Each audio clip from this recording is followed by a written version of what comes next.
Au nom du Père et du Fils et du Saint-Esprit. Amen. La paix de Jésus soit dans votre maison, sa paix et sa joie. J'espère que vous allez bien, que vous êtes dans la paix et la joie de Jésus. Amen. Nous lisons le Saint-Évangile selon Saint Luc, chapitre 17, versets 1 à 6. Que ta parole, ô Jésus, rentre dans mon esprit, que ma bouche proclame ta parole et que mon cœur l'accueille. Amen.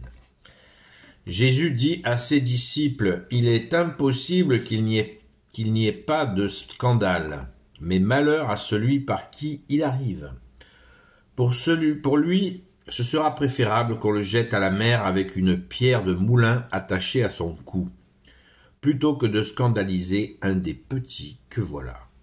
Surveillez-vous de très près.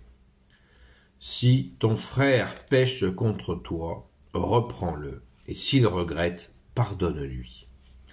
S'il pêche contre toi 7 fois le jour, et que 7 fois il revienne vers toi en disant « Je regrette », tu lui pardonneras. Les apôtres dirent alors au Seigneur « Donne-nous un peu plus la foi ». Le Seigneur répondit « Si vous avez un peu la foi gros comme une graine de moutarde, vous direz à cet arbre « Arrache-toi et plante-toi dans la mer, et il vous obéira. » Merci Jésus, alléluia. Merci Jésus pour ta parole. Gloire au Père, au Fils et au Saint-Esprit. Amen.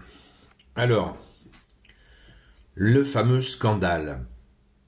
Jésus y voit un peu plus clair sur les relations humaines.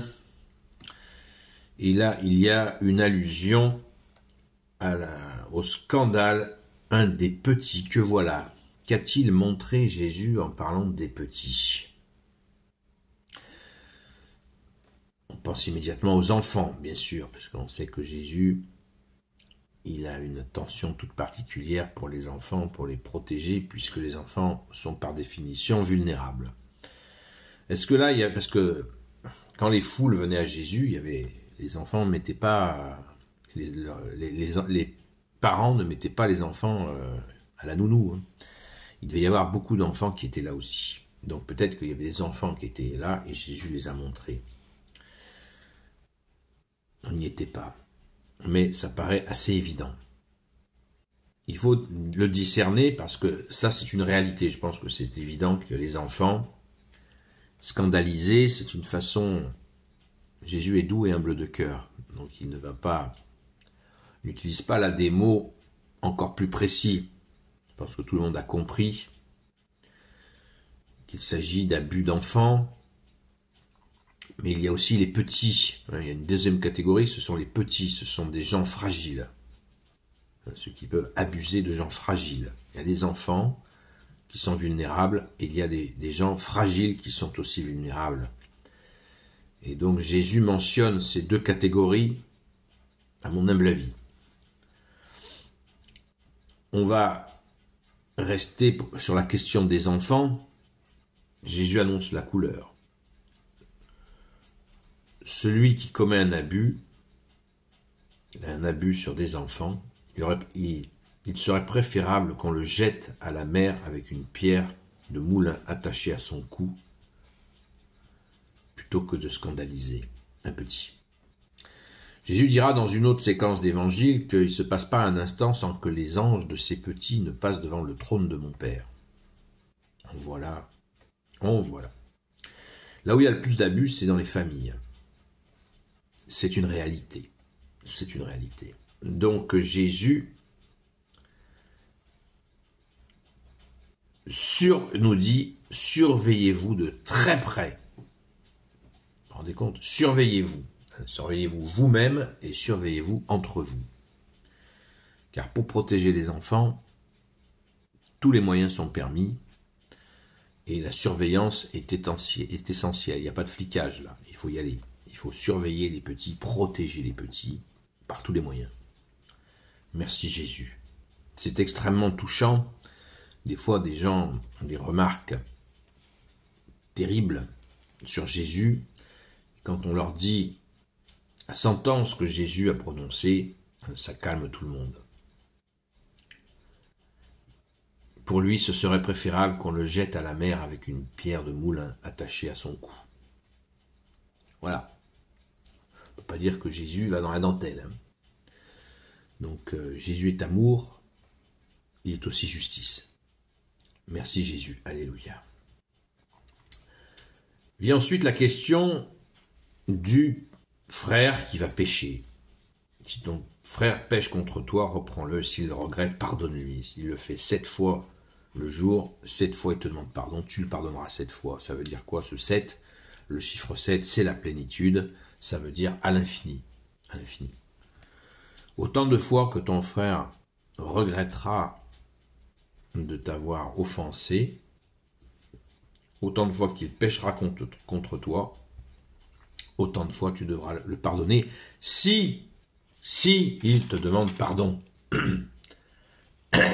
S'il revient vers toi en disant je regrette. Voilà. Vous voyez, parce qu'il y a une espèce de confusion. Il y a une confusion, oui. Beaucoup de gens disent, voilà, je pardonne, je dois pardonner. Oui, on doit pardonner. Mais si la personne ne demande pas pardon, on ne va pas aller chercher la personne pour lui dire je te pardonne. Vous voyez, ça n'a aucun sens. Il faut que la personne regrette. Et c'est ce que Jésus mentionne très clairement. C'est hélas, il y a souvent une confusion sur ce sujet-là. C'est assez douloureux, cette confusion.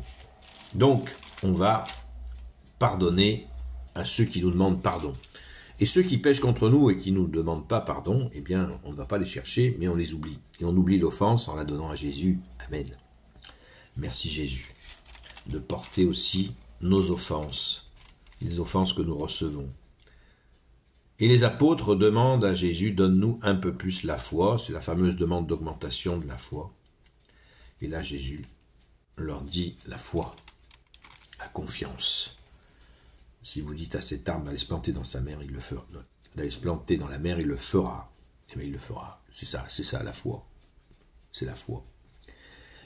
Que Jésus va augmenter chez les apôtres, évidemment, et avec la façon la plus énorme qui soit, personne d'autre l'ont reçu comme eux, c'est-à-dire au moment de la Pentecôte, où ils ont reçu ce que Jésus a appelé la force d'en haut, qui a été préparée par son Père. Amen.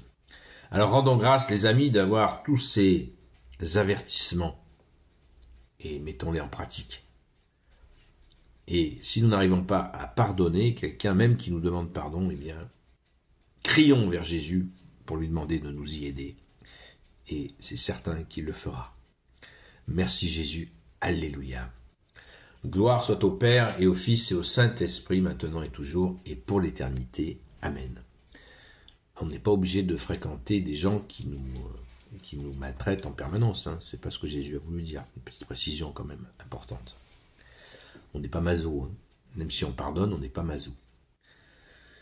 Ô Jésus, toi qui peux tout et qui portes tout, toi le Sauveur, toi l'Emmanuel, je te confie toutes celles et ceux qui regarderont cette vidéo, ainsi que leurs proches, selon ta seule volonté, ô Jésus. Sainte Marie, Reine des cieux, toi l'Immaculée Conception, toi qui écrases le serpent, toi qui es la lune sous tes pas, toi notre Mère, Notre-Dame, Saint Joseph, toi le juste et le saint, toi le sage, toi la terreur des démons, toi le saint gardien de la Sainte Église catholique apostolique, Sainte Marie-Madeleine, notre chère Sainte Patronne, et vous tous les saints et saintes, amis de toi Jésus, Saint Michel Archange, Saint Gabriel Archange, Saint Raphaël Archange, et vous tous les anges qui te servent au Jésus, je vous confie toutes celles et ceux qui regarderont cette vidéo, ainsi que leurs proches, selon ta seule volonté au Jésus.